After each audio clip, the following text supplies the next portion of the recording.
নমস্তে, সর্বেভ্য নমো নমঃ। আগের ভিডিওতে আমরা বিষ্ণু শর্মা বিরচিত পঞ্চতন্ত্রম গল্পের কাকলকিয়মের ব্রাহ্মণচৌর পিশাচকথা গল্পটি ভাববস্তু, লেখক পরিচয়, নামকরণ প্রভৃতি দিকগুলি আলোচনা করেছি। আজ আমরা সেই গল্পের অভ্যন্তরে প্রবেশ করব, অর্থাৎ গল্পটিকে পুঙ্খানুপুঙ্খভাবে পড়ব, তার মানে বুঝব এবং তার ব্যাকরণগত কিছু দিক আমরা নির্ণয় করব। চলো। শত্রুবহপি হিতা অইব বিবাদান্তঃ পরস্পরম চৌরানো জীবিতম দত্তম রাক্ষসেন তু গোযুগম। অর্থাৎ কি বলছে? শত্রুবহপি, শত্রুব যুক্ত অপি বলছে শত্রুদের দ্বারাও হিতা ঐব অর্থাৎ হিতকর সাধিত হয়। বিবাদন্তঃ কখন? যখন তারা বিবাদরত থাকে। পরস্পরম পরস্পরের মধ্যে যখন শত্রুরা বিবাদরত থাকে তখন যে ভালো ব্যক্তি, সম্যক ব্যক্তি, সেই ব্যক্তি কী হয়? উপকার সাধিত হয়। অর্থাৎ আমরা দেখি সমাজের মধ্যে দুষ্কৃতী ব্যক্তি, খারাপ ব্যক্তির দ্বারা ভালো ব্যক্তির কিন্তু হয়তো অসাধিত হয়, তাদেরকে খারাপ প্রতিপন্ন করা হয়, তাদের উপর অত্যাচার করা হয়। কিন্তু বিষ্ণু শর্মা বলতে চেয়েছেন যে শত্রুরা যখন নিজেদের মধ্যে বিবাদরত থাকবে, ঝগড়া করবে, ঝামেলা করবে, তখন কিন্তু সেই ভালো ব্যক্তি সর্বদাই ভালো হয়। যেমন একটা গল্পের সাহায্যে উদাহরণ দিয়ে তিনি বুঝিয়েছেন। কি বুঝিয়েছেন? চৌরান জীবিতম দত্তম রাক্ষসেন তু গোযুগম। অর্থাৎ কি? চৌরান অর্থাৎ চোরের দ্বারা জীবিতম জীবনকে, দত্তম রক্ষা করেছে, রাক্ষসেন রাক্ষসের দ্বারা তু কিন্তু গোযুগম এবং গরু দুটিকে রক্ষা করেছে। অর্থাৎ চোরের দ্বারা তার নিজের জীবনকে রক্ষা করতে পেরেছে এবং রাক্ষসের দ্বারা তার গরু শাবক দুটিকে রক্ষা করতে পেরেছে।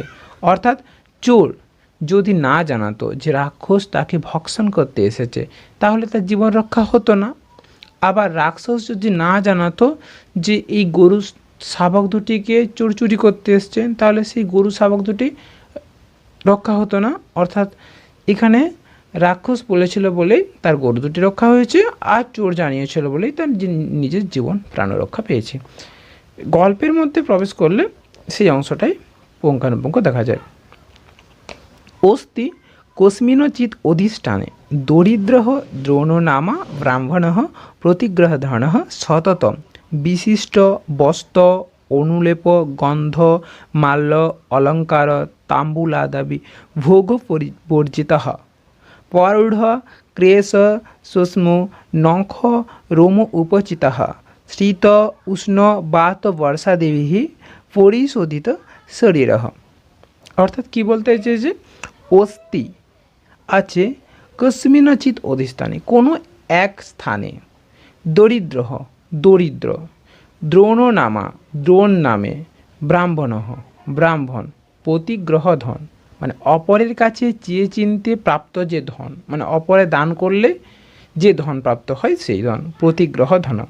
সততম সর্বদাই, বিশিষ্ট উন্নত উৎকৃষ্ট বস্ত্র ভালো বস্ত্র, অনুলেপ যা আমরা শরীরের মধ্যে লেপন করি, তেল হতে পারে, যেমন আমরা স্নান করার সময় শরীরের মধ্যে লেপন করি, গন্ধ সেন্ট বা পারফিউম, মাল্য অর্থাৎ মালা, অলঙ্কার অর্থাৎ এইসব মাল্য বা ছাড়া যে অন্যান্য অলঙ্কার, তখনকার দিনে পুরুষেরাও কিন্তু বাউঠি, পায়ের যে বালা বা অন্যান্য জিনিস পরতো, সেই সব জিনিস অলঙ্কার। তাম্বুল মানে হলো পান। পান যদি খাবার পর সেবন করা হয় তাহলে আমাদের হজমের শক্তি বাড়িয়ে দেয় এবং পানের অনেক উপকারী দিক আছে। কিন্তু কি হয়, বর্তমানে আমরা পানের সাথে অন্যান্য কিছু মিশ্রণ করি, তামাক বা দোক্তা থাকতে, তারপরে আমাদের পানটা কিন্তু শরীরের উপকারে লাগে না, অনুপকারে লাগে।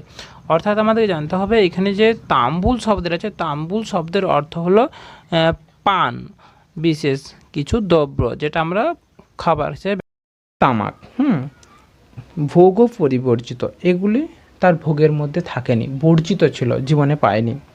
পরূঢ় ক্রেশ, তার প্ররূঢ় হয়ে গেছে ক্রেশগুলো মানে ধুলো, উস্কো খুস্কো এবং বৃদ্ধত্বের ছাপ, এবং সুষ্ম অর্থাৎ দাড়িতের মধ্যে একই অবস্থা। নখ, নখ উপচিত এবং শরীরের উপরি অংশ কী হয়েছে, বৃদ্ধিপ্রাপ্ত হয়েছে, নিষ্ক্রিয় অঙ্গগুলি সম্পূর্ণ। শীত, উষ্ণ, বাত, বর্ষা দেবী, অর্থাৎ শীত, উষ্ণ এবং বর্ষা। বাত বলতে অন্যান্য যে বাতাস প্রভাবিত হয় সেই ঋতুগুলি, মানে ক্রান্তীয় মৌসুমি যে আবহাওয়া বিরাজ করে, সুন্দর আবহাওয়া, সেই আবহাওয়াগত, অর্থাৎ প্রত্যেকটি ঋতুতেই। তার কিছু পরিশোধিত শরীর, তার শরীর জীর্ণাক্রান্ত হয়েছে, পরিশ্রোধিত হয়ে গেছে।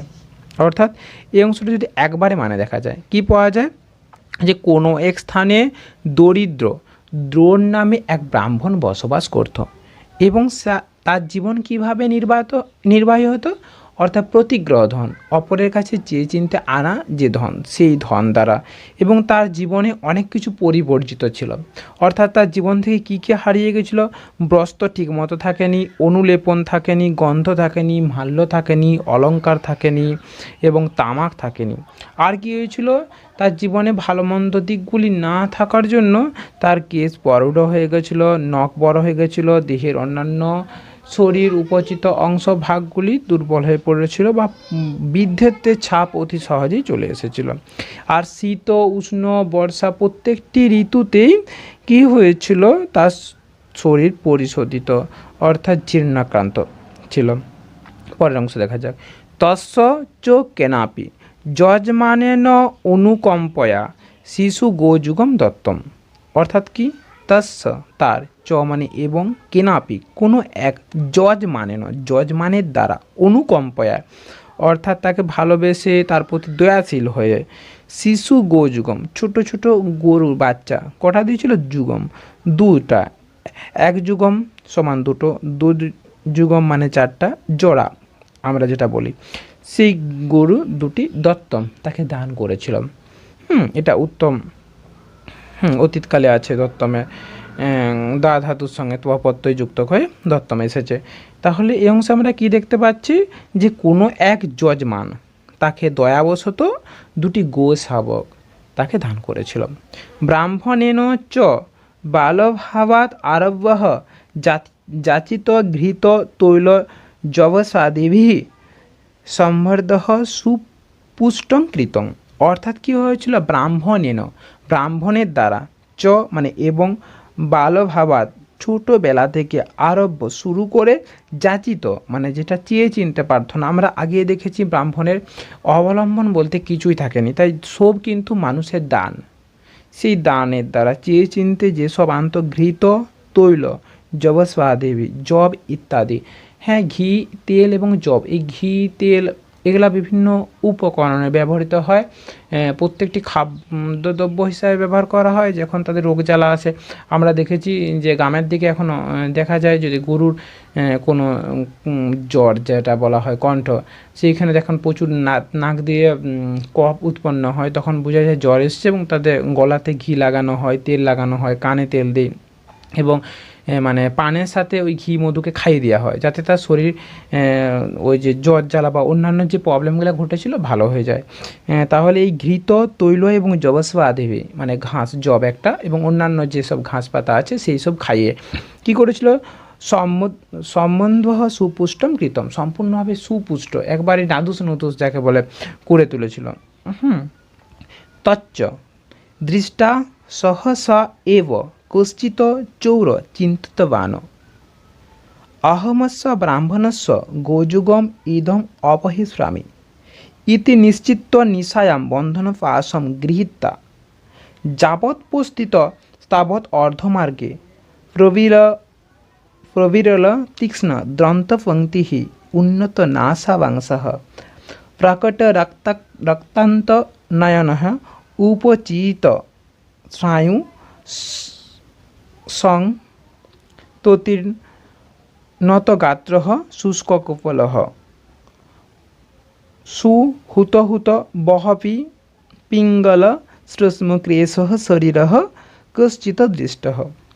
অর্থাৎ আমরা এই অংশে কি দেখতে পাচ্ছি, যে তচ্চ, তৎযুক্ত ত, তচ্ যুক্ত চ, সেই দৃষ্টা দেখে, সহসা এব হঠাৎ, এই কশ্চিত কোনো এক, চোর চিন্তিতবান অর্থাৎ চিন্তা করতে থাকলো, ভাবতে থাকলো, অহমস্ব আমার দ্বারা ব্রাহ্মণস্য ব্রাহ্মণের গোযুগম গরু দুটি অপহিস্বামী অপহরণ করা হবে ইতি এই নিশ্চিত করে নিল নিশায়াম রাত্রিতে বন্ধন পাশম বাঁধার জন্য দড়ি গৃহীতা গ্রহণ করে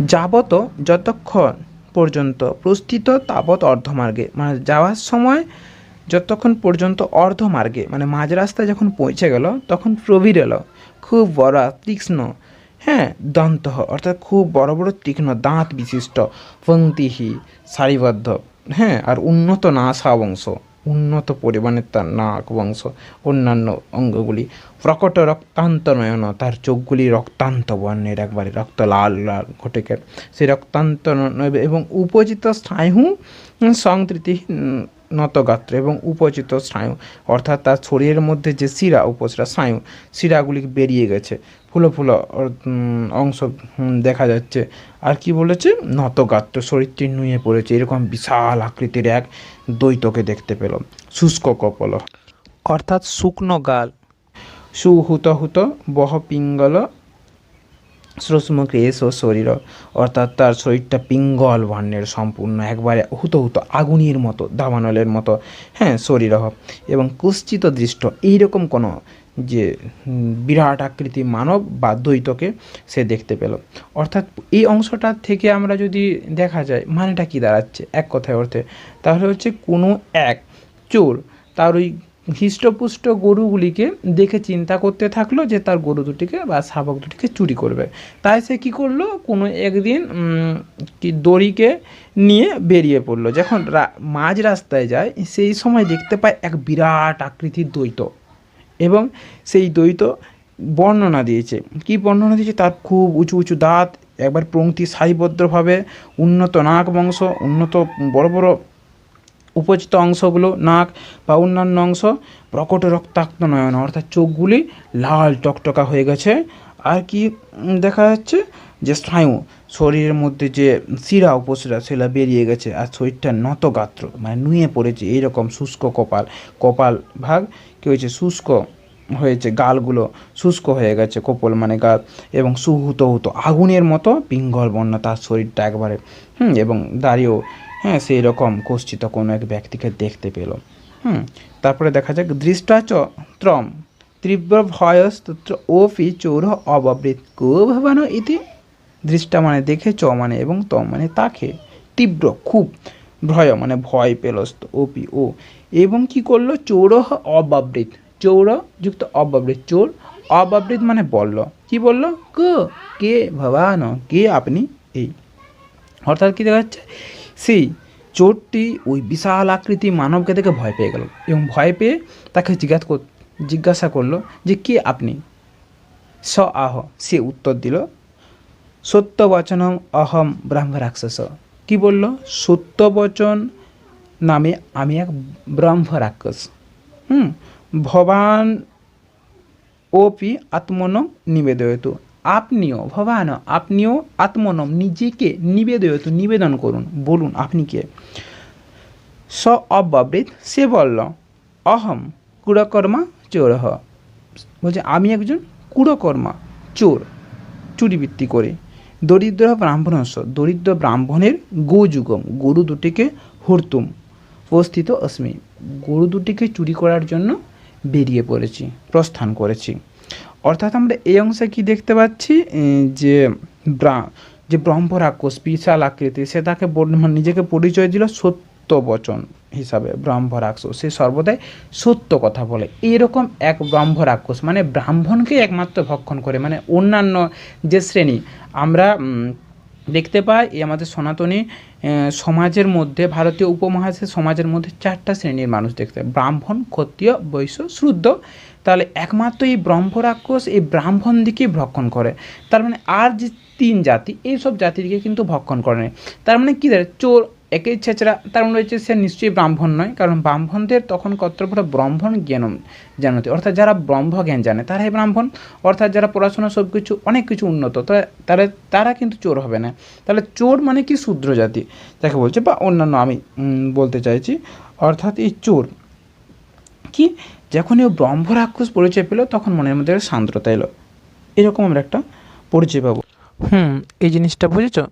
অথ জাতপত্রহ রাক্ষস অব্যবৃত ভদ্রহ, মানে অতএব জাতপত্র তা জেনে রাক্ষস অব্রবৃত, রাক্ষসটা বলল ভদ্র, হে ভদ্র, ষষ্ঠান্নকালীন অহম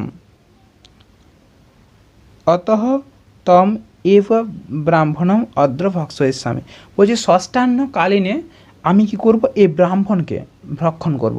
এবং আর একটা জিনিস লক্ষ্য করি এখানে, মানে ব্রহ্ম রাক্ষসের বৈশিষ্ট্য কি, ষষ্ঠান্নকালীন, ষষ্ঠাযুক্ত অন্ন, অর্থাৎ আমাদের সারা দিন, হ্যাঁ, আট অন্নে হয়, মানে 8টা অন্ন নিয়ে এক দিন সংগঠিত হয়।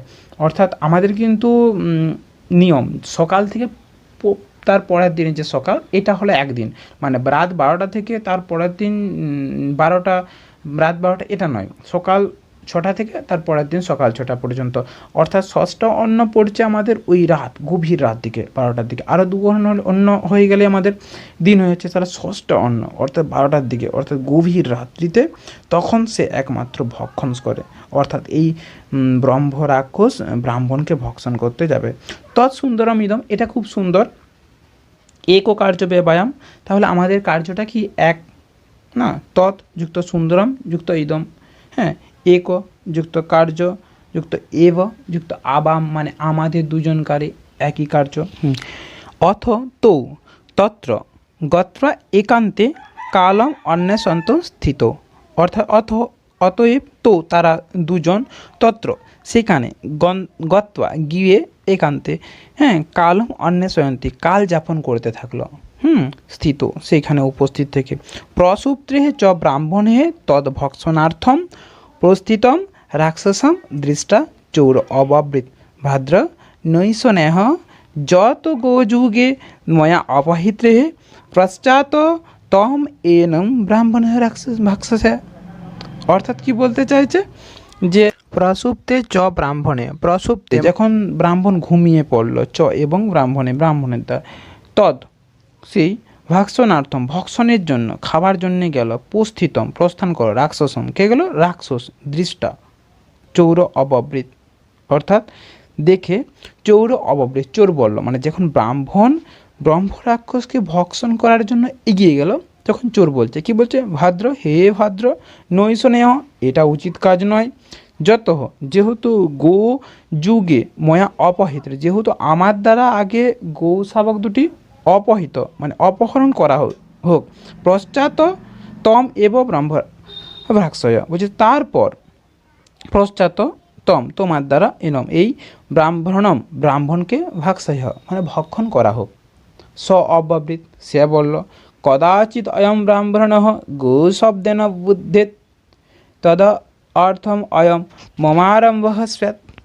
স অব্যবৃত, সে বলল, কদাচিৎ অয়ম, মানে কোনো যদি কারণে এই ব্রাহ্মণ গো শব্দেন গরুর শব্দের দ্বারা, বুদ্ধেত কোনো ক্রমে বুদ্ধি জেগে যায়, তদার্থ এক অয়ম মমারম্ভ, বলছি কোনো একটা কারণের জন্যে এই যদি গরুর শব্দের দ্বারা কি হয়, তদ অনর্থম হয়ে যাবে আমার কার্য, তাহলে আমি কি করব, আর সেই ব্রাহ্মণকে খেতে পারবো না। চৌর অববৃত, চোর আবার বলল, তবাপি যদি ভক্ষণায় উপস্থিতস্য অন্তরে একহ অপি অন্তরায় স্যাৎ, তবাপি তোমারও যদি ভক্ষণের সময় উপস্থিতে যদি কোনো একটা বাধার সম্মুখীন হয়, যদি বাধা চলে আসে, তাহলে কি হবে, তাহলে ঘটবে, তদা অহম অপি ন শক্নমি গোযুগম অপহর্তুম, তদা তাহলে অহম আমি, অপি মানে ও আমার দ্বারাও, ন হবে না, শক্নমি পারা সম্ভব না, যেটা গো যুগম অপহর্তুম গরু দুটিকে চুরি করা, অতঃ প্রথমং ময়া অপহৃত্রে, অতএব আমার দ্বারা প্রথমে কি হোক, অপহরণ করা হোক গোযুগে গরু দুটিকে, পশ্চাৎ পরে ত্রয়া তোমার দ্বারা ব্রাহ্মণ মানে ব্রাহ্মণকে ভক্ষয়িতব্য ভক্ষণ করা হোক, খাওয়া হোক। ইত্থম চ অহম মিকয়া এইরমভাবে আমি আমি করতে করতে তয় বিবর্তক তাদের মধ্যে বিবাদের জন্ম হলো। সমুৎপন্নে হে দ্বৈতে হে প্রতিরবপ্রসাদ ব্রাহ্মণ যোজাগর। অর্থাৎ কি সমুৎপন্নে তাদের দ্বারা যে উত্থিত দ্বৈতে হে প্রতিরবপ্রসাদ দুজনকার দ্বারা যে বারবার কথা রব উৎপন্ন হলো, তার দ্বারা কি হলো ব্রাহ্মণ যোজাগর, ব্রাহ্মণ জেগে গেল। অর্থাৎ এখানে কি দেখতে পাচ্ছি যে ব্রহ্ম রাক্ষস যখন প্রথম ব্রাহ্মণকে খেতে যায় তখন চোর বাধা দেয়। কেন বাধা দেয়? যদি ব্রহ্ম রাক্ষসকে খাওয়ার সময় কোনো কারণে যদি না খেতে পারে তাহলে সে জেগে পড়বে, আর জেগে পড়লে তার চোরের আর গরু দুটি চুরি করা হবে না, তার জন্য সে বাধা দেয়। আবার সে বাধা দিতে গেলে তখন ব্রহ্ম রাক্ষস জানায় যদি চোর গরু দুটিকে চুরি করার সময় কোনো ক্রমে যদি কোনো শব্দ উৎপন্ন হয় তাহলে ব্রহ্ম রাক্ষস জেগে যাবে, তাহলে ব্রহ্ম রাক্ষস যদি জেগে যায় তাহলে কী হবে, তার দ্বারা আর খাওয়া হবে না। এই নিয়ে তাদের মধ্যে কথাবার্তা হতে হতে বিবাদের উৎপন্ন হলো, আর বিবাদের দ্বারা শব্দের দ্বারা কী হলো, ব্রাহ্মণের ঘুম ভেঙে গেল। অতঃ তম চৌর অববৃত, অথ তারপর তম তাকে চৌর অববৃত, চোর বলল হে ব্রাহ্মণ হে ব্রাহ্মণ, তম এব অয়ম রাক্ষস ভক্ষয়িতুম ইচ্ছতি ইতি। বলছে চোর বলল হে ব্রাহ্মণ, এই রাক্ষস কী করছে, ভক্ষয়িতুম ইচ্ছতি, ভক্ষণ করতে খাবার ইচ্ছা করছে, ইতি কাকে, তম এব অয়ম তোমাকে, রাক্ষস অপিয়াহ রাক্ষসেও ও আহ বলল ব্রাহ্মণ হে ব্রাহ্মণ, চৌর অয়ম এই চোর, গোযুগম গরু দুটিকে, তেন অপহৃতুম ইচ্ছতি তার দ্বারা অপহরণ করতে ইচ্ছা করছে, মানে সে চুরি করতে চাইছে। এব সূত্রায়ত্রয় ব্রাহ্মণ, এই শুনে কি করলো ব্রাহ্মণ, সাবধান, অর্থাৎ সাবধান হয়ে গেল। ভূত্রেহে ইষ্ট দেবতায় মন্ত্রধ্যেনু আত্মনং, মানে ইষ্ট দেবতার মন্ত্রকে ধ্যান করতে থাকলো। ইষ্ট দেবতা কি? ইষ্ট দেবতা হলো আমাদের আরাধ্য দেবতা, আমরা যে দেবতাকে সর্বক্ষণ বেশি ডাকি, হ্যাঁ, সেইটা হলো আমাদের ইষ্ট দেবতা। অর্থাৎ সে ইষ্ট দেবতার কি করলো, জপ করতে থাকলো, এবং জপ করার পর ব্রাহ্মণ নিজেকে রক্ষা করলো। এবং রাক্ষসাৎ উদগত রঘুরেণা, এবং রাক্ষসের কথার দ্বারা কি করলো, ওই লঘুর লাঠির দ্বারা চৌরাত গোযুগম রক্ষম, মানে চোরের হাত থেকে গরু দুটিকে রক্ষা করলো। অর্থাৎ রাক্ষস যেহেতু বলেছে যে চোর গরু চুর করতে এসছে, তারা তার জ্ঞাত হয়েছে, জানা হইতে তারা সেই লাঠির দ্বারা গরু দুটিকে রক্ষা করেছে, কাকে, চোরকে লাঠি দিয়ে পিটাই। সমাপ্ত। নমস্কার।